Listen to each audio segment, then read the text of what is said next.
मैं मुख्य आचार्य आर के सोनवानी आप सभी को जय मसीह की आज की ऑनलाइन रविवारी आराधना परमेश्वर पिता, परमेश्वर पुत्र और पवित्र आत्मा के नाम से प्रारंभ करते हैं।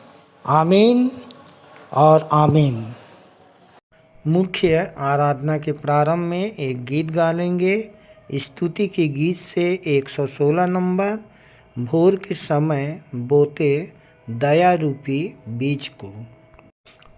मैं यहोवा की दुहाई देता, मैं यहोवा से गिड़गिड़ाता हूँ। मैं अपने शोक की बातें उससे खोल कर कहता, मैं अपना संकट उसके आगे प्रकट करता हूँ। जब मेरी आत्मा मेरे भीतर से व्याकुल हो रही थी, तब तू मेरी दशा को जानता था।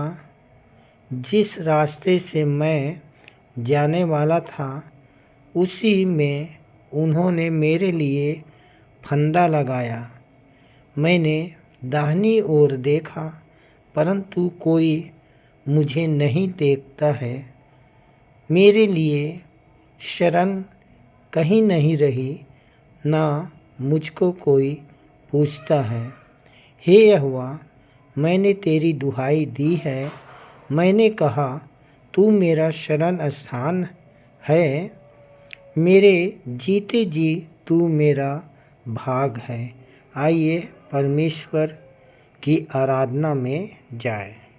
उत्तरवादी की रीति से पढ़ने के लिए हम सब निकाल लेंगे प्रेरितों के काम 28 अध्याय, जिसे पूरा पढ़ लेंगे और पढ़ने में अगुवाई करेंगी श्रीमती लक्ष्मी केवल और उत्तर देंगी श्रीमती राजकुमारी लासरे। आप सबको जय मसीह की। मेरा नाम श्रीमती राजकुमारी लासरे है। मैं इमली भाटा कलीसिया से आती हूँ। आप सबको जय मसीह की। मेरा नाम श्रीमती लक्ष्मी केवट है। मैं इमली भाटा कलीसिया से हूँ। आइए हम सब उत्तरवादी पाठ पढ़ने के लिए निकाल ले। प्रेरितों के कार्य 28 अध्याय, उसके पहले वचन से लेकर अंतिम वचन तक पढ़ लेंगे। पहला पद मैं पढ़ूंगी और दूसरा पद आप सब बहन राजकुमारी लासरे के साथ पढ़िएगा। जब हम बच निकले, तब हमें पता चला कि यह द्वीप माल्टा कहलाता है। वहाँ के आदिवासियों ने हम पर विशेष कृपा की। वर्षा होने के कारण ठंड पड़ने लगी थी, इसलिए उन्होंने आग जलाकर हम सबका स्वागत किया। परंतु जब पौलुस ने लकड़ियों का गट्ठर इकट्ठा करके आग पर रखा, तो आँच पाकर एक सांप निकला और उसके हाथ से लटक गया। जब आदिवासियों ने इस जंतु को उसके हाथ से लटके हुए देखा, तो एक दूसरे से कहने लगे, निश्चय ही यह मनुष्य हत्यारा है। यद्यपि यह समुद्र से तो बच गया, फिर भी न्याय ने उसे जीवित रहने न दिया। तब उसने जंतु को आग में झटक दिया और उसे कोई हानि नहीं पहुंची। वे तो यह प्रतीक्षा कर रहे थे कि वह सूझ जाएगा या सहसा गिरकर मर जाएगा, परंतु जब वे बहुत समय तक प्रतीक्षा करते रहे और देखा कि उसको कुछ भी नहीं हुआ, तो अपने विचार बदलकर कहने लगे कि यह तो कोई देवता है। उस स्थान के आसपास उस द्वीप के प्रधान पुबलियुस की भूमि थी। उसने हमारा स्वागत किया और 3 दिन तक हमारा अतिथि सत्कार किया। फिर ऐसा हुआ कि पुबलियुस का पिता ज्वर और आंख से पीड़ित पड़ा हुआ था। पौलुस उसे देखने भीतर गया और उसने प्रार्थना करके अपने हाथ उस पर रखे और उसे चंगा कर दिया। इस घटना के पश्चात द्वीप के शेष रोगी भी आकर चंगे होने लगे और उन्होंने हमारा विभिन्न प्रकार से आदर सत्कार किया। जब हम उस स्थान से जाने को थे तो उन्होंने हमारी आवश्यकता की सारी वस्तुएं जहाज पर लाद दी। 3 महीने के बाद हमने सिकंदरिया के एक जहाज द्वारा प्रस्थान किया जो इस द्वीप पर जाड़ा काट चुका था और जिसका चिन्ह जुड़वा भाई था। फिर सरकुसा में लंगर डालकर हम 3 दिन तक ठहरे रहे। वहाँ से हम घूमकर रेगियुम पहुँचे और एक दिन के बाद दक्षिणी हवा चली, अतः हम दूसरे दिन पुतियुली में आए। वहाँ हमें कुछ भाई मिले जिन्होंने हमसे अनुरोध किया कि हम उनके यहाँ 7 दिन तक ठहरे। इस प्रकार हम रोम पहुँचे। जब भाइयों ने हमारे विषय में सुना तो अप्पियुस के चौक और 3 सराय तक वे हमसे मिलने आए। उन्हें देखकर पौलुस को साहस मिला और उसने परमेश्वर को धन्यवाद दिया। जब हम रोम में पहुँचे तब पौलुस को एक सैनिक के साथ जो उसकी चौकसी करता था अलग रहने की अनुमति दी गई। फिर ऐसा हुआ कि 3 दिन के बाद उसने यहूदियों के प्रमुख लोगों को बुलाया। जब वे एकत्रित हुए तो उसने उनसे कहा, भाइयों, यद्यपि मैंने अपनी जाति अथवा अपने पूर्वजों की रीति विधि के विरुद्ध कुछ नहीं किया, फिर भी मैं यरूशलेम से बंदी बनाकर रोमियों के हाथ सौंप दिया गया हूँ। उन्होंने पूछताछ करने के पश्चात मुझे छोड़ देना चाहा, क्योंकि मुझे मृत्यु दंड दिए जाने का कोई कारण नहीं था। परंतु जब यहूदियों ने विरोध किया तो मुझे कैसर से अपील करनी पड़ी, पर यह नहीं कि मुझे अपनी जाति पर कोई अभियोग लगाना था। इसी कारण मैंने आग्रह किया कि तुम लोगों से मिलूं और बातचीत करूं, क्योंकि इज़राइल की आशा ही के कारण मैं इस जंजीर से बंधा हुआ हूँ। उन्होंने उत्तर दिया, न तो हमें यहूदिया से तेरे संबंध में कोई पत्र प्राप्त हुआ है और न ही भाइयों में से किसी ने यहाँ आकर तेरे विषय में कुछ समाचार दिया और न कोई बुरी बात कही। परंतु हम तेरे विचार सुनने की इच्छा रखते हैं, क्योंकि हमें इस पंथ के संबंध में यह मालूम है कि सब जगह लोग इसके विरोध में बातें करते हैं। तब उसके लिए एक दिन निश्चित करके वे बड़ी संख्या में उसके रहने के स्थान पर आए। उसने परमेश्वर के राज्य के विषय में गंभीरतापूर्वक गवाही देकर उन्हें समझाया और प्रातः काल से संयम काल तक मूसा की व्यवस्था तथा नबियों की पुस्तकों से यीशु के संबंध में उन्हें समझाने का प्रयत्न करता रहा। कुछ लोगों ने तो इन बातों को मान लिया, परंतु कुछ ने विश्वास न किया। जब वे एक दूसरे से सहमत न हुए तब पौलुस इन अंतिम शब्दों के कहने के पश्चात वे वहां से जाने लगे। पवित्र आत्मा ने यशायाह भविष्यद्वक्ता के द्वारा तुम्हारे पूर्वजों से ठीक ही कहा। जाकर इन लोगों से कह दे, तुम सुनते तो रहोगे पर ना समझोगे, और देखते तो रहोगे परंतु ना बूझोगे। क्योंकि इन लोगों का मन मोटा हो गया है, वे अपने कानों से ऊंचा सुनने लगे हैं और उन्होंने अपनी आंखें बंद कर ली है। कहीं ऐसा ना हो कि वे आंखों से देखें और अपने कानों से सुने और अपने मन से समझे और फिरे और मैं उन्हें चंगा करूं। अतः तुम जान लो कि परमेश्वर का यह उद्धार गैर यहूदियों के पास भेजा गया है और वे तो सुनेंगे। और जब वह ये बातें कह चुका तो यहूदी आपस में बहुत विवाद करते हुए वहां से चले गए। पौलुस अपने किराए के घर में पूरे 2 वर्ष तक रहा और जो उसके पास आते थे उन सब का स्वागत किया करता था। अंतिम वचन आइए हम सब एक साथ पढ़ लेंगे।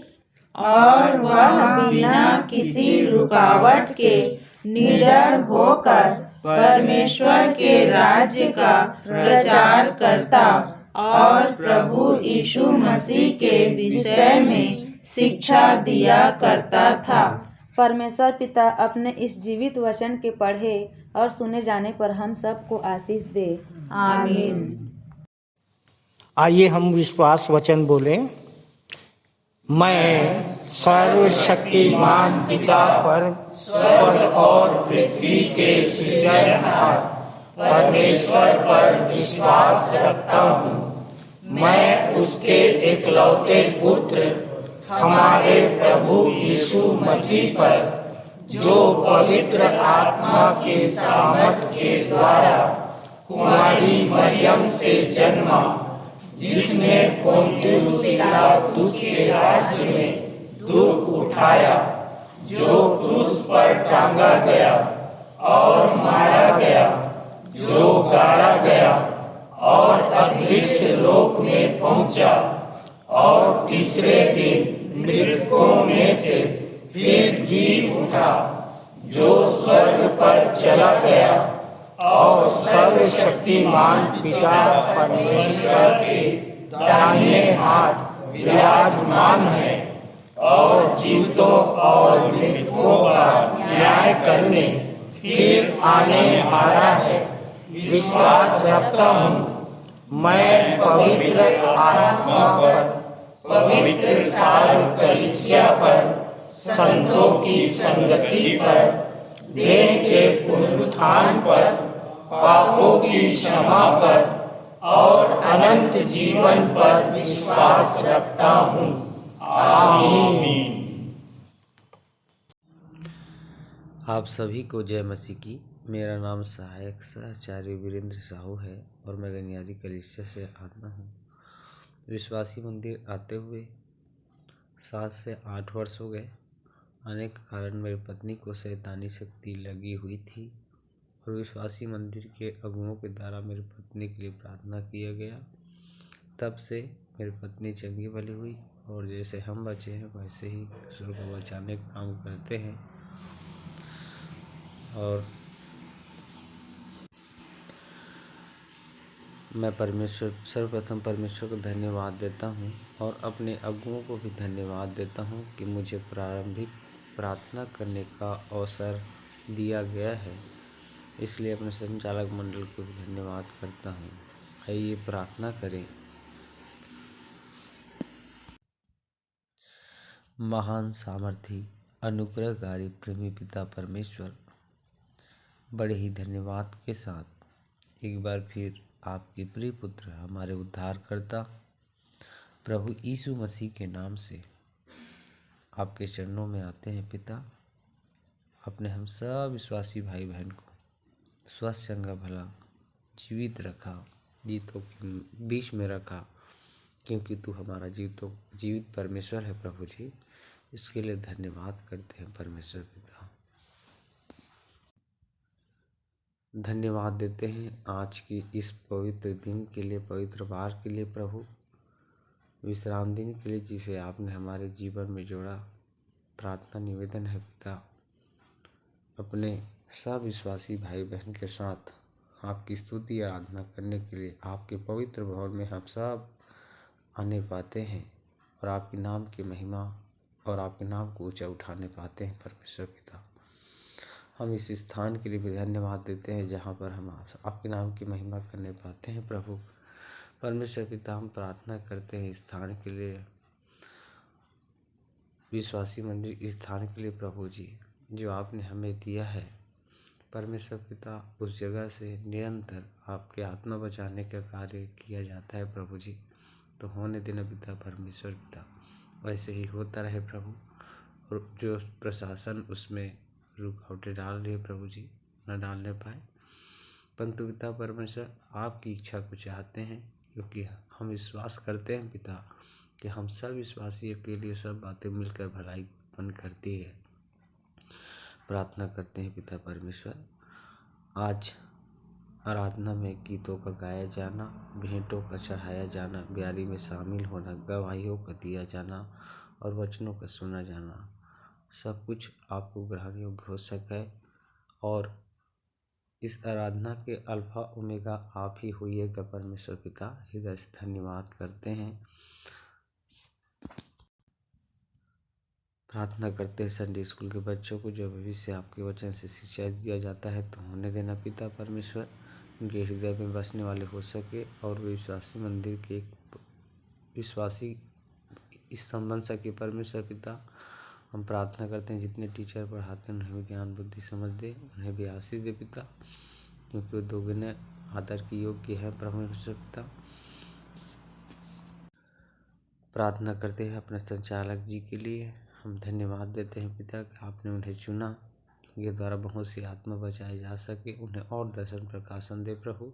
और जितने भी संचालकगण हैं पिता, आचार्य, ससंचालिका, ससंचालक आचार्य, सहायक आचार्य, सहायक सहचार्यों पर सब पर तेरी आशीष अनुग्रह को चाहते हैं। जो तन मन धन सेवक कार्य करते हैं उनके परिवार पर तेरी आशीष को चाहते हैं पिता परमेश्वर। अब प्रार्थना निवेदन है प्रभु जी, अपने देश के अगुओं के लिए जो देश का संचालन करते हैं उन्हें ज्ञान मूर्ति दे कि आपके अगुवाई में देश का संचालन उचित रीति से कर सके पिता। इस देश में अमन शांति बने रहे। इन सारी बातों के लिए धन्यवाद करते हैं।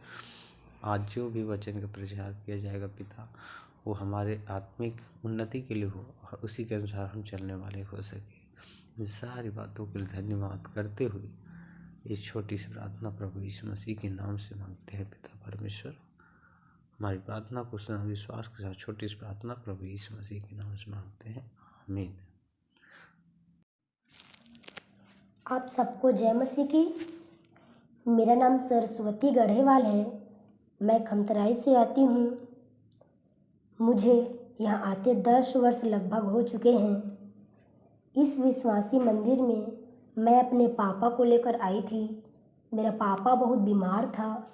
हमने उसे डॉक्टर, बैगा हर जगह दिखाया, कहीं ठीक नहीं हुआ। तभी हमें गुरु मंत्र का पर्चा मिला और हमने प्रार्थना किया और आज मेरे पापा सुरक्षित है।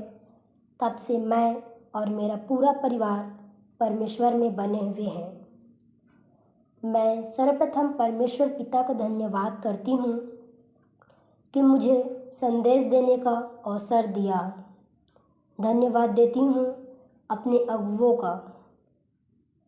मेरा विषय इस प्रकार है, संसार आनंद करेगा तुम्हारे शोक पर, परंतु हमारा परमेश्वर राज्य करता है इस लोक पर। जिसका संदर्भ है यूहन्ना 16:20, जिसमें इस प्रकार लिखा है, मैं तुमसे सच सच कहता हूँ कि तुम रोओगे और विलाप करोगे, परंतु संसार आनंद करेगा। तुम शोकित होगे, परंतु तुम्हारा शोक आनंद में बदल जाएगा। मैंने अपने विषय को 3 भागों में बांटा है। संसार का आनंद, हमारा शोक, परमेश्वर का राज्य। क्योंकि इनका कार्य एक दूसरे को प्रभावित करता है। याकूब 4:4 में लिखा है, संसार से मित्रता करना परमेश्वर से शत्रुता करना है। यूहन्ना 15:19 के अनुसार हम परमेश्वर के राज्य को प्रिय जानते हैं, तब संसार हमारा बैरी बन जाता है। हमने परमेश्वर के राज्य को स्वराज्य बनाने लगे, तब हम इस संसार पर विजय पाने लगते हैं और संसार नहीं चाहता कि हम उससे अलग हो जाए, क्योंकि प्रकाशित वाक्य 12:19 के अनुसार भरमाने वाला आज भी संसार में है। सारा संसार उस दुष्ट के वश में पड़ा हुआ है। उन्होंने उसके आँखों को अंधा कर दिया है। वह फाड़ खाने वाले भेड़िए के समान हमारे पीछे पड़ा है। शैतान आप उज्जवल रूप धारण करता है कि हम भरमाए जाएं। मेरे प्रियो, परमेश्वर का ज्ञान संसार ग्रहण नहीं कर सकता और संसार का ज्ञान परमेश्वर के सामने मूर्खता है। संसार हमें वैभव, विलासिता, आँखों की अभिलाषा, डाह, लोभ, घमंड आदि में फंसाकर रखना चाहता है, ताकि हम जिस बुलाहट से बुलाए गए हैं उसके योग्य चाल ना चलें। मेरे प्रियो, संसार हमारे शोक पर आनंद करे, इसका सामना हम कर सकते हैं, पर अपने नंगेपन में परमेश्वर का सामना नहीं कर सकते। संसार हमें यातना दे, हमें मारे, हमें न्यायालयों में ले जाए, हम घबराए नहीं, हमें धीरज से सहना है। आदम हव्वा अपने नंगेपन के कारण छिप गए, किंतु हम खुल्लम खुल्ला सत्य की गवाही देने आए हैं कि संसार का काम बुरा है और हम में सत्य है। बहुत से लोग इस संसार में फंसकर हार जाते हैं, जैसे कि यहूदा इस्करियोती। प्रभु यीशु मसीह उसके साथ था, किंतु उसने अंधकार को प्रिय जाना और अपना राज्य खो दिया। मेरे प्रियो, संसारिक शोक केवल मृत्यु उत्पन्न करता है, लेकिन जब हम परमेश्वर के लिए जीना शुरू करते हैं, तब हमारा शोक आनंद में बदल जाता है। लिखा है, हम चारों ओर से क्लेश भोगते हैं, सताए जाते हैं, मरे हुओं के जैसे हैं, पर बहुतों को जीवित कर देते हैं, क्योंकि मसीह का जीवन हमारे देह में प्रकट हो जाता है। हमारे प्रभु यीशु मसीह दुख उठा उठा कर आज्ञा मानना सीखा। पिता चाहता है कि हम भी भले काम करके दुख उठाए। मेरे प्रियो, इब्रानियों 12:11 में लिखा है, हम शोक सहते सहते इतने पक्के हो जाते हैं कि बाद में चैन के साथ धार्मिकता का प्रतिफल मिलता है। जितने लोग प्रभु यीशु मसीह में भक्तिपूर्ण जीवन बिताना चाहते हैं, वे सब सताए जाएंगे, किंतु यदि हम धीरज धरते रहेंगे तो हम परमेश्वर के साथ राज्य करेंगे, क्योंकि परमेश्वर भक्ति का शोक ऐसा पश्चाताप उत्पन्न करता है जिसका परिणाम उद्धार है। और हमने पाया कि हमारा मन शुद्ध हो गया है। मत्ती में लिखा है कि धन्य है वे जिनके मन शुद्ध है, क्योंकि वे परमेश्वर को देखेंगे। इन्होंने तोड़ दिया हमारा घोंसला, अर्थात संसार ने इन्होंने तोड़ दिया हमारा घोंसला, परमेश्वर ने राज्य देकर बढ़ाया हमारा हौसला। आइए देखें परमेश्वर का राज्य। देखकर यहाँ का नज़ारा हम भूल गए हैं दुख दर्द सारा। क्या आप परमेश्वर के राज्य में खुश हैं? अपने पड़ोसी से कहें कि मैं खुश हूँ। यदि खुशी ज़्यादा हो तो अपने पड़ोसी को भी दे सकते हैं। हम इस राज्य के उत्तराधिकारी हैं। यह हक हमसे कोई छीन नहीं सकता, क्योंकि जो हमारे साथ है वह उससे बड़ा है जो इस संसार में है। वह हमसे बहुत प्रेम करता है, हमें न तो कभी त्यागेगा और न तो कभी छोड़ेगा। वह हमारे संग संग रहेगा, क्योंकि हम जहाँ होते हैं हमारा परमेश्वर भी वहाँ है। मेरे प्रियो, हम पद पाकर कहीं घमंड में ना आ जाए कि डाकुओं से घिरा हुआ पड़ोसी नज़र न आए।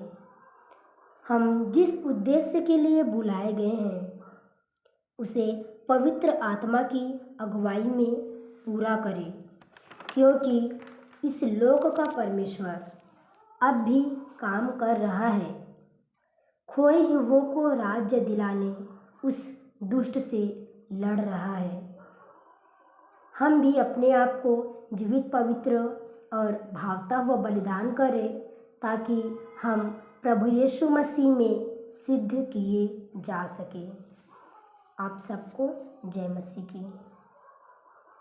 सुंदर संदेश के लिए बहन सरस्वती गढ़ेवाल और उनके पूरे परिवार को प्रभु बहुतायत की आशीष दे। प्रभु भोज विधि का संचालन आचार्य श्री पंडित चंद्रशेखर देव तिवारी शास्त्री के द्वारा। आप सबको आचार्य पंडित चंद्रशेखर देव तिवारी शास्त्री की ओर से जय मसीह की। आइए हम थोड़ी देर प्रभु भोज के बारे में मनन करें। लहू जो बहता गया पापों को धोता गया, उसके बलि से तेरा मेरा जीवन बचाया गया, जीवन बचाया गया। नए नियम की कलीसिया में सप्ताह के पहले दिन अर्थात रविवार को यीशु मसीह के जी उठने के दिन रोटी तोड़ने के लिए इकट्ठा होते थे। वो लोग प्रभु भोज के महत्व को समझते थे। यीशु मसीह के मृत्यु को स्मरण करने के लिए प्रभु भोज लेते थे, उसके बलिदान को याद करते थे। यीशु के लहू के महत्व को आज हम सबको समझने की जरूरत है। जब आदम और हव्वा ने पाप किया, आज्ञा उल्लंघन किया, तो वो परमेश्वर की महिमा से रहित हो गए। और तब यहोवा परमेश्वर ने पहला बलिदान किया और मेमने का बलि कर चमड़े का अंगरखा आदम और हव्वा को पहना दिया। तो स्वाभाविक सी बात है, जब चमड़े का अंगरखा बना के पहनाया तो उसमें लहू भी लगा था, तो लहू से उनको ढांप दिया गया। तो बिना लहू बहाए पापों की क्षमा नहीं है, और यीशु का लहू हमें सब पापों से शुद्ध करता है। तो पहला बलिदान यहोवा परमेश्वर ने किया मेमने का, और तब से इजरायली लोग पापों की क्षमा के लिए बलि करते थे। बिना लहू के हम परमेश्वर की उपस्थिति में नहीं आ सकते। बिना लहू के परमेश्वर हमें ग्रहण नहीं करेगा। कैन और हाबिल ने भेंट चढ़ाई तो हाबिल ने क्या किया? मेमना, लहू, तब परमेश्वर ने उसको ग्रहण किया। महायाजक लहू लेकर पवित्र स्थान में जाते थे। तो अंतिम बलिदान यीशु मसीह का हुआ, और उसके बाद बलिदान का अंत हो गया, पूरा हो गया। और इसीलिए एक पत्रस 1:19 में लिखा है, तुम्हारा छुटकारा सोने चांदी से नहीं हुआ, पर निर्दोष निष्कलंक मेमने के अर्थात मसीह के बहुमूल्य लहू के द्वारा हुआ। तो अंतिम बलिदान यीशु मसीह का हुआ और अब कोई बलिदान बाकी नहीं है। हम कैसे लहू लेकर परमेश्वर के सम्मुख आए, परमेश्वर को कैसे चढ़ाएं? तो रोमियो 12:1 में इस तरह से लिखा है, अपने शरीरों को जीवित, पवित्र और परमेश्वर को भावता हुआ बलिदान करके चढ़ाओ। तो जब हम अपने शरीर को जीवित चढ़ाते हैं तो जीवित है, तो स्वाभाविक सी बात है कि उसमें लहू भी है। तो यीशु के लहू के महत्व को समझना है। इस लहू में बेहद ही सामर्थ्य है, और जब हम यीशु के लहू के महत्व को समझ जाते हैं तो शैतान हमसे सबसे ज़्यादा डरता है। शैतान जो है वो यीशु के लहू की रेखा को, बाड़े को कभी पार नहीं कर सकता है। लहू की सामर्थ्य जब काम करती है, शैतान वहाँ पर नहीं आता है। बालजबूल का अर्थ होता है मक्खियों का देवता।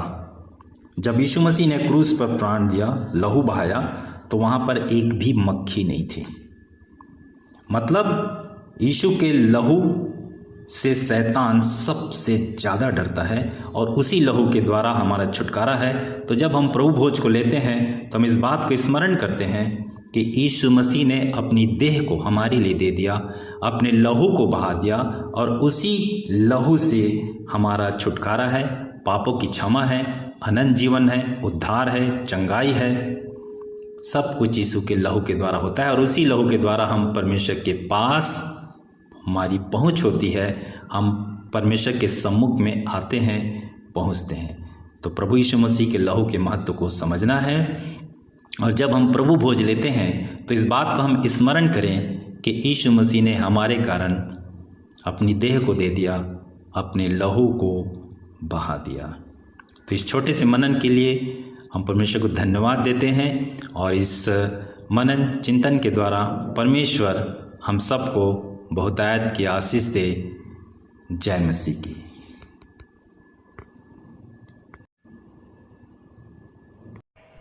प्रभु भोज की विधि पर सुंदर टिप्पणी के लिए आचार्य तिवारी जी और उनके पूरे परिवार को प्रभु बहुतायत की आशीष दे। आइए अपनी अपनी भेंटों एवं धन्यवादी भेंटों को देने के द्वारा परमेश्वर की महिमा करेंगे। इस समय गीत गा लेंगे 110 नंबर, हृदय भेंट चढ़ाएं, प्रभु को स्तुति प्रशंसा करें, हम सब जन मिलकर। तत्पश्चात भेंट की प्रार्थना में अगुवाई करेंगे श्री दुर्जन जोगी।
आप सभी को जय मसीह की।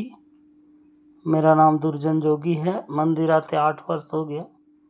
मंदिर आने का कारण ये है कि मेरे भी जीवन में समस्या था। इसी मंदिर में आया, यहीं की प्रार्थना दुआ से मैं स्वयं प्रार्थना किया और मेरे को हर समस्या से छुटकारा मिला। तब से हम पूरे परिवार प्रभु में बने हैं। जैसे हम बचे, हम दूसरों को बचाने प्रयास करते हैं और धन्यवाद देते हैं पिता परमेश्वर का, मेरे को ये अवसर दिया कि भेंट प्रार्थना का अवसर मिला। और धन्यवाद देता हूँ अपने अगुओं को, जिन्होंने मेरे को भेंट के प्रार्थना के लिए मौका दिया। इसके लिए अपने अगुओं का धन्यवाद देता हूँ। आइए प्रार्थना करें। हाथ जोड़े, आँख बंद करें, सिर झुकाए, अपना पूरा ध्यान पिता परमेश्वर की लगाए। धन्यवाद धन्यवाद धन्यवाद। आकाश और पृथ्वी कर्ता, सृजनहार, तारणहार, पालनहार, सर्वशक्तिमान, जीवित, सामर्थ्यशाली पिता परमेश्वर, एक बार फिर से बड़े धन्यवाद के साथ, बड़े ही धन्यवादित मन के साथ विश्राम के दिन में आपके इकलौते पुत्र, हमारे उद्धार करता प्रभु यीशु मसीह के नाम से आपके चरणों के समीप आते हैं पिता। तुझे हृदय से धन्यवाद देते हैं। धन्यवाद देते पिता, जीवन के उत्तम आशीष के लिए लाखों लाख धन्यवाद देते। धन्यवाद देते पिता, जीवन के क्षण तक सुरक्षित रखा, संभाले रखा, जीतों के बीच रखा और अवसर दिया पिता। इस प्रार्थना के द्वारा हम तुझसे बातचीत करने पाते हैं पिता। इसके लिए आपके हृदय से धन्यवाद देते पिता। प्रार्थना करते पिता इस भेंटों के लिए, आपकी आशीष से ही छोटी संत भेंट स्वरूप आपके चरणों समीप लाए पिता। होने दे पिता, ये दयापूर्वक आप ग्रहण कर, आपको ग्रहण योग्य हो सके पिता।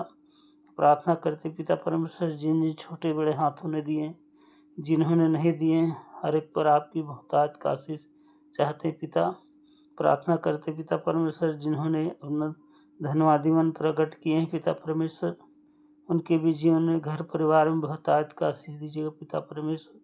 प्रार्थना विनती करते पिता, जिस भाई बहन ने अपने उपज से जो दाल चावल सब्जी लाए पिता, होने पिता हर एक के खेत खलियान से हमेशा फलवंत हो पिता। हर एक के खत्ता हमेशा भरे रहे पिता परमेश्वर। प्रार्थना विनती करते पिता, जो घर छोड़ा है पिता, उस पर भी आशीष दे, उसे हम अच्छे कार्य में खर्च करने वाले हो सके पिता। प्रार्थना विनती करते पिता, हर एक के जीवन में बहुतायत का आशीष दे पिता परमेश्वर। आगे आपको दसवांश नहीं बल्कि बढ़ के सवांश चढ़ाने वाले हो सके, आपके बढ़ती कार्य में खर्च हो सके पिता परमेश्वर। हम प्रार्थना करते पिता, हमें मौद्रिक मानसिकता से बचाइए पिता, पर हम अपने शरीरों को जीवित, पवित्र और आपको भावता हुआ बलिदान करके चढ़ाने वाले हो सके पिता। प्रार्थना करते पिता, हमें भी निर्बलता में सामर्थ्य शक्ति दीजिए पिता। प्रार्थना करते पिता, आगे की आराधना में आप ही अल्फा ओमेगा हो जाएगी पिता। आगे की शेष आराधना को हम उपस्थित एक जन को, जिन बातों को नहीं कह, उनको भी आपकी सर्वशक्तिमान हाथों सौंपते हुए बड़े धन्यवाद और विश्वास के साथ छोटी विनती अपने जीवित उद्धार करता प्रभु यीशु मसीह के नाम से मांगते हैं, आमीन।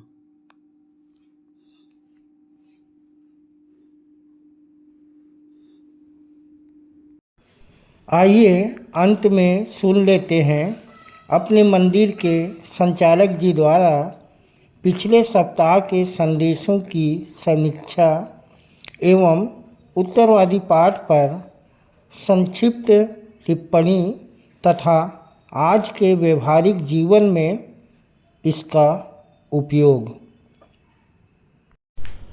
सबको जय मसीह की। परमेश्वर का धन्यवाद हो कि जीवन के इस पड़ाव तक हम सब सुरक्षित पाए जाते हैं, कि स्वच्छंद मनोमस्तिष्क शरीर के साथ उसकी स्तुति महिमा कर सकते हैं। प्रियो, नए साल में नई चुनौतियों का सामना करना है, जबकि हम देख रहे हैं कि कितना विरोध है। परंतु मैं अक्सर कहता हूं कि इस विरोध के बारे में, के विषय में, इस सताव के बारे में, कि इसमें विश्वासियों के लिए, सिद्ध लोगों के लिए आनंद आनंद और आनंद है, और सिद्धि प्राप्ति का एक स्वर्ण अवसर होता है। अगर हम इतिहास देखें बाइबिल का, तो सारी बातें इन बातों को बताती, क्या मूसा, क्या इब्राहिम, और फिर इब्रानी 11 में जितनी बातें दी गई हैं, जिनको नाम दिए गए हैं, इससे भी हम जानते हैं कि सारी बातें मिलकर विश्वासियों के लिए हमेशा भलाई ही उत्पन्न करती हैं। और ऐसे ही आज एक पाठ अपन पढ़ने जा रहे हैं। आज का उत्तरवादी पाठ है प्रेरितों के काम 28, 1 से 30, और इसमें पौलुस की रोम यात्रा का वर्णन है। और हम जानते हैं प्रेरितों के काम 9 में कैसे पौलुस का जीवन परिवर्तित हुआ। उस समय वो बहुत शक्तिशाली था, उसकी दादागिरी चलती थी, और वो भी विरोध में था मसीह के। और उसने ऑर्डर ले लिया था कि जितने भी लोग इस पंथ में हैं उन सब को अरेस्ट करे, गिरफ्तार करे, और घसीट कर भी वो ले आता था, और पत्थरवाह करके उसने ख़त्म भी किया। और इसमें स्तिफनुस का नाम है। सो प्रियो, ऐसा व्यक्ति राजपाट छोड़ के जब दुख उठाने की बात करता है और कार्य करता है तो बहुत ही प्रेरणादायक होता है हमको उसके विषय में पढ़ना, जानना। और ये वर्तमान के तुर्की के पास एक द्वीप है जिसको मल्टा द्वीप कहते हैं, ये मिलितई। और इस संबंध में ज़्यादा बताने से अच्छा मैं सोचा कि इस नक्शे को आपके सामने रख दूं कि कैसे मिलितई बिल्कुल समुद्र के किनारे है और कैसे वहाँ तक ये पौलुस पहुँच रहा है। और ये बंदी था। प्रेरितों के काम 27 का अगर हम 41 से आगे पढ़ें देखें तो कैसे इनको मार डालने की योजना थी, पर सूबेदार का मन कैसे बदला और उसने इनको अवसर दिया कि निकल करके भाग सके। और समझ लीजिए कि कैसा अद्भुत होता है। और प्रियों, पौलुस मिलिते को पहुंचा। इसके पश्चात पौलुस वर्णन करता है, जब हम बच निकले तो जाना यह टापू मिलिते कहलाता है, और उन जंगली लोगों ने हम पर अनोखी कृपा की, क्योंकि मेघ के कारण जो बरस रहा था और जाड़े के कारण उन्होंने आग सुलगाकर हम सबको ठहराया। तब पौलुस ने लकड़ियों का गट्ठा बटोरकर आग पर रखा तो एक सांप आँच पाकर निकला और उसके हाथ से लिपट गया। जब उन जंगलियों ने सांप को उनके हाथ में लटके हुए देखा तो आपस में कहा, सचमुच यह मनुष्य हत्यारा है कि यद्यपि समुद्र से बच गया तो भी न्याय ने जीवित रहने न दिया। प्रियों, जो दयालु थे, कृपालु थे, परंतु जो परिस्थिति आती है उसके अनुसार उनके विचार कैसे बदलते हैं। देखिए, शैतान भी साथ साथ रहता है और हमेशा रोड़ा उत्पन्न करता चला जाता है, पर फायदा ये होता है कि हमारे साथ पवित्र आत्मा भी है, जो सारी बातें जो हमारे विरोध में होती हैं वो सब हमारे फायदे के लिए बना देता है। और यहाँ पर भी यही है कि चौथे पद के अनुसार पहले से हत्यारा कहा और फिर ये बताया कि परमेश्वर के न्याय ने उसे कैसे जीने नहीं दिया और इसलिए सांप चढ़ गया। परंतु छठवें पद में देखें, यह 5वें में, जब उसने सांप को आग में झटक दिया और उसे कुछ हानि न पहुंची, परंतु वे बाट जोते रहे कि वह सूझ जाएगा या एकाएक गिर के मर जाएगा। परंतु जब वे बहुत देर तक देखते रहे और देखा कि उसका कुछ भी नहीं बिगड़ा, तो और ही विचार कर कहा, यह तो देवता है। तो प्रियो, हम सब जानते हैं कि इस पंथ का बहुत से जितने लोग हैं, मैं कई बार बोलता हूँ कि बाइबल के अंदर भी है, 72 करोड़ विचारधाराएं हैं और हम आपस में ही इससे लड़ते रहते हैं। और जो कुछ भी नुकसान हमको होता है वो इसीलिए होता है कि हम आपस में लड़ते झगड़ते हैं। तो हमको हमेशा इस बात के लिए अलर्ट रहना है कि हमको अन्याय सह लेना है और परमेश्वर के कार्यों को बड़े धीरज के साथ देखना है, क्योंकि सारी बातें हो सकता है कि वो हमारे फायदे की हों और परमेश्वर ही उसकी अनुमति दे रहा, तो इन बातों का विशेष करके ध्यान रखें। और अब तो स्थिति ये है कि हम जयवंत से भी बढ़कर हैं, सो अपना धीरज न खोएं। अभी एक घटना हुई है हमारे विश्वासी मिशन अस्पताल में, जहाँ की विश्वासी मंदिर है, और अचानक सुबह से पुलिस आ गई और अपने सब लोगों को लेकर के चंका मंका लेकर के बोलते हैं और मिशन अस्पताल को तोड़ना प्रारंभ किया। बहुत से लोग बेचैन हो गए और मेरे सामने भी आए कि भाई हमको ऐसा विरोध करना चाहिए, वैसा विरोध करना चाहिए, परंतु एक ऐसा उपाय प्रभु ने किया कि बात हाई कोर्ट तक गई और हाई कोर्ट के जज ने उनको डांटा और ये बात भी एक रचनात्मक बात हो गई। और मुझे याद आता है वृत्तों के 1 कुरिन्थियों 6 का 7वां पद, यह तो वास्तव में तुम्हारी पहली हार यही है, तब तो वास्तव में तुम्हारी पहली हार यही है कि तुम्हारे आपस में मुकदमे चलते हैं। इसकी अपेक्षा तुम अन्याय क्यों नहीं सह लेते, तुम छल को क्यों नहीं सह लेते। यानी कि अपनी हानि उठाकर भी अगर हम परमेश्वर के कार्य को करते हैं तो निश्चित रूप से जानिए कि परमेश्वर हमको हानि नहीं होने देता। और इसी विचार से पौलुस आगे बढ़ता गया और 7वें से 10वें पद के बीच देखिए कि वहाँ पे लिखा है कि पबलियुस नाम के व्यक्ति को उसने चंगा किया और उसके बाद अन्यों को भी चंगाई देता रहा। और इसके पश्चात वो आगे बढ़ा 17 से 20 पद में, और फिर अपने ही लोग जो होते हैं यहूदियों ने उसका विरोध किया।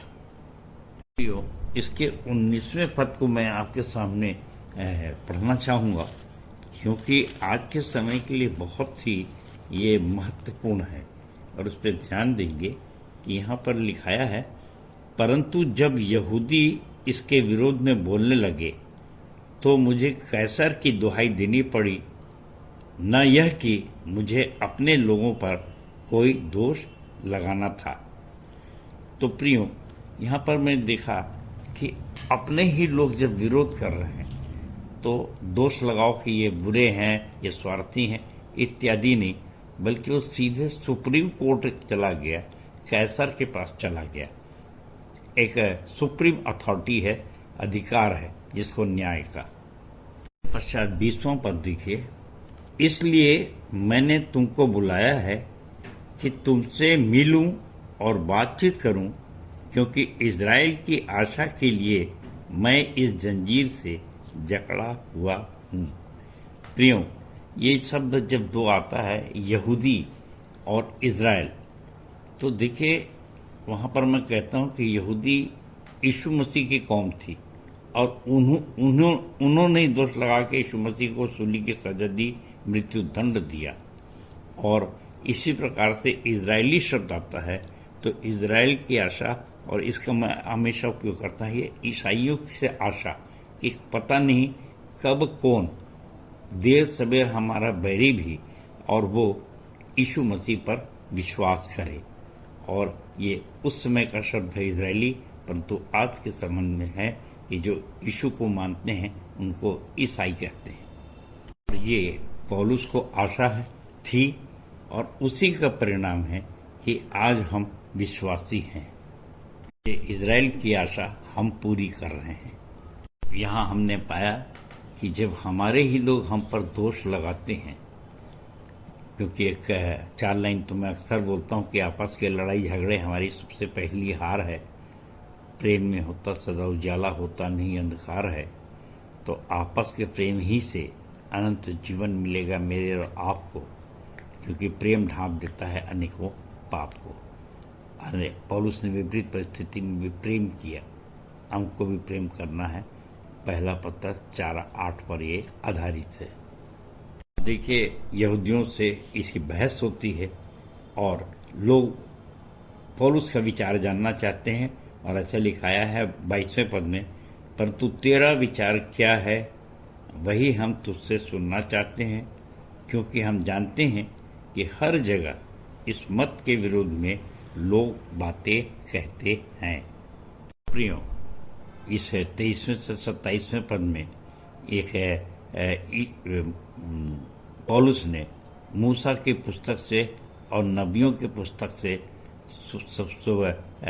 सुबह से शाम तक उनको समझाया, और उसका परिणाम क्या हुआ इसके लिए मैंने यशायाह 6 और 9-10 के संदर्भ में पौलुस कहता है, इस संबंध में मैंने एक कविता लिखी है।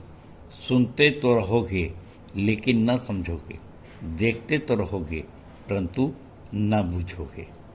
और ये हमन गाना गाबन की दूसरे नंबर की पुस्तक है, जो 176 नंबर पृष्ठ पे है, और उसकी कुछ पंक्तियां मैं पढ़ रहा हूं आपके सामने। कि बारंबार मृत्यु को पछाड़कर रोम के यहूदियों के बीच पहुंचकर पौलुस ने दिया यह सुसमाचार कि मसीह मरा हमारे पापों की खातिर, सो सेत मेत में पालो उद्धार। मत्ती 10:8।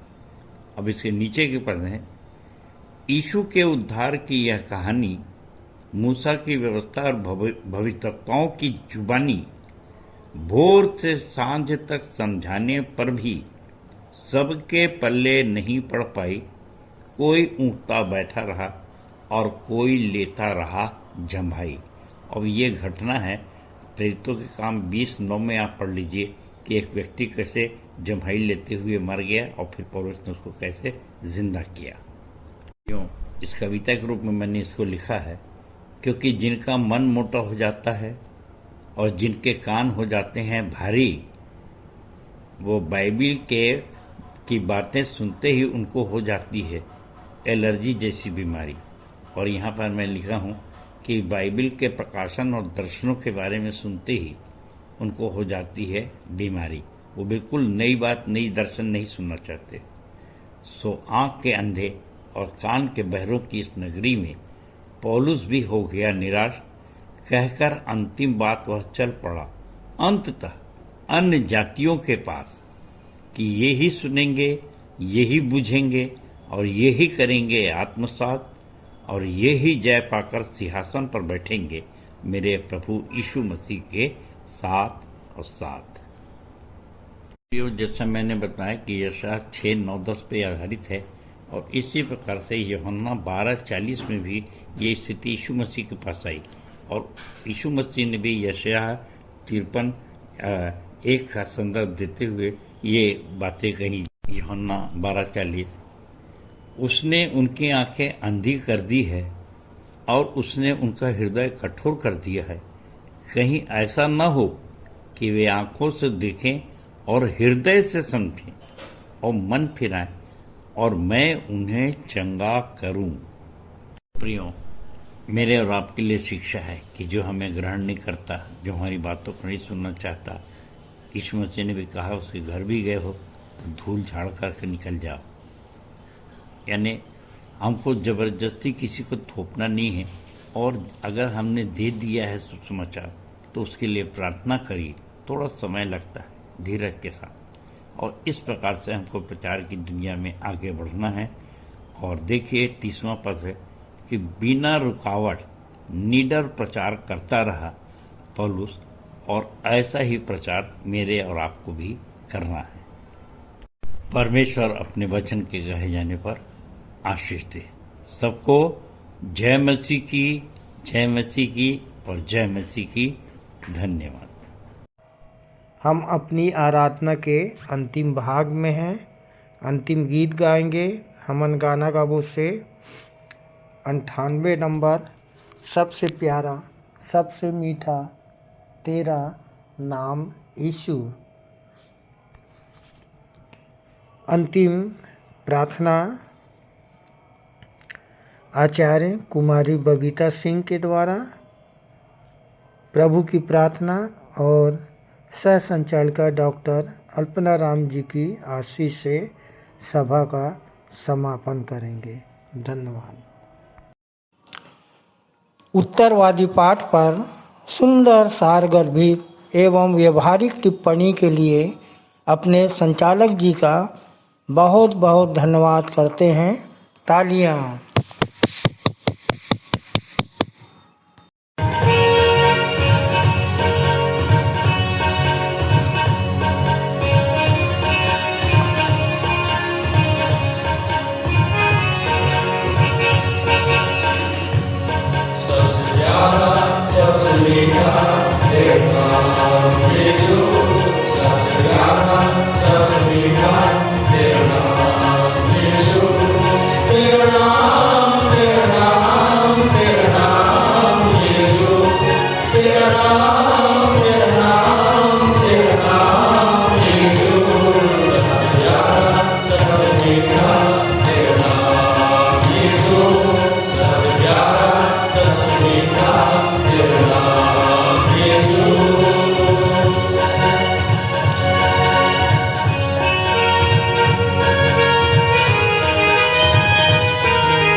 मसीह की ओर से जय मसीह की।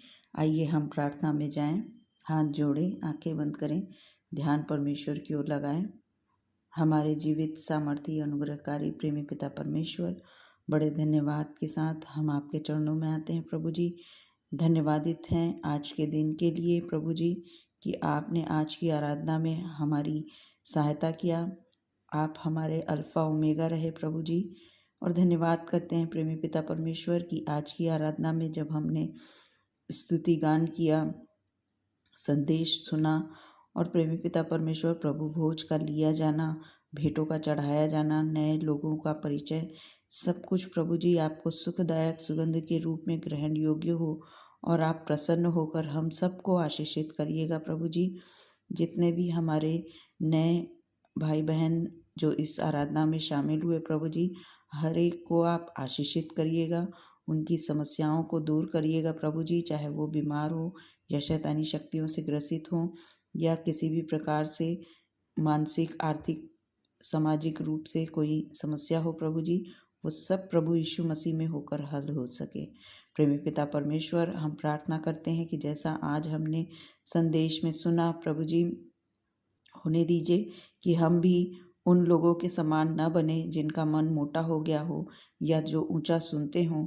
होने दीजिए प्रभु जी कि हम आपके सानिध्य में निरंतर रहकर आपके वचन में बने रहें और प्रेमी पिता परमेश्वर, हमारा मन मोटा ना हो बल्कि प्रभु जी हम आपकी उन सब बातों को जो आपने हमें आज्ञाएं दी हैं कि जाओ सब जाति के लोगों को चेला बनाओ, इस कार्य को हम करने वाले हो सकें प्रभु जी।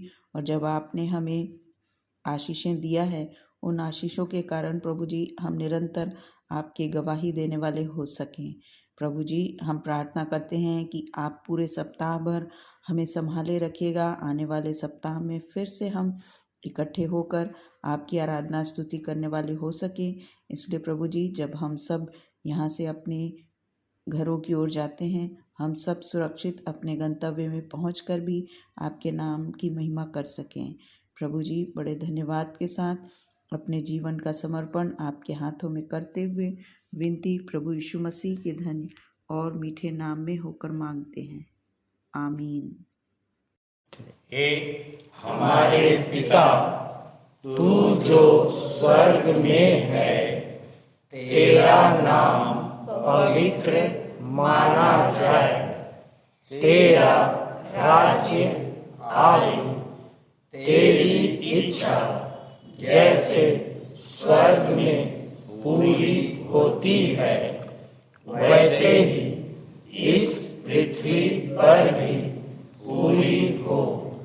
हमारे दिन भर की रोटी आज हमें दे और जैसे हमने अपने अपराधियों को क्षमा किया है वैसे ही तू भी हमारे अपराधों को क्षमा कर और हमें परीक्षा में ना डाल परंतु बुराई से बचा, क्योंकि राज्य, पराक्रम और महिमा सदा तेरे ही है, आमीन।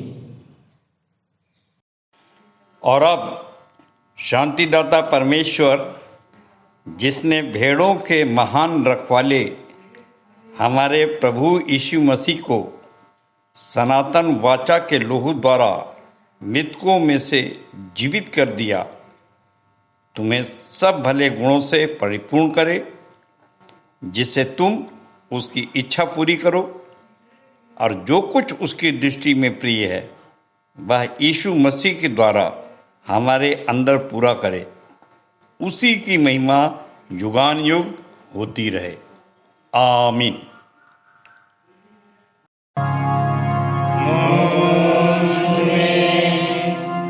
यीशु की शोभा दिखाई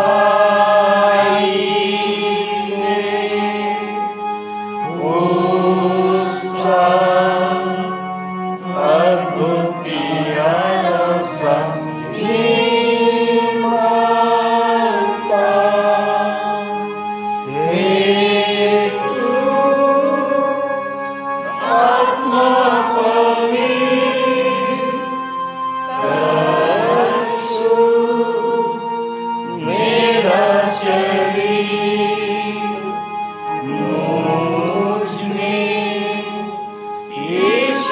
की शोभा दिखाई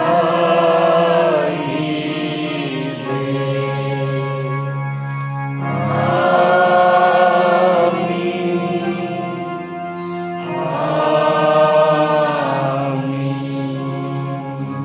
आप सबको जय मसीह की। जय मसीह की।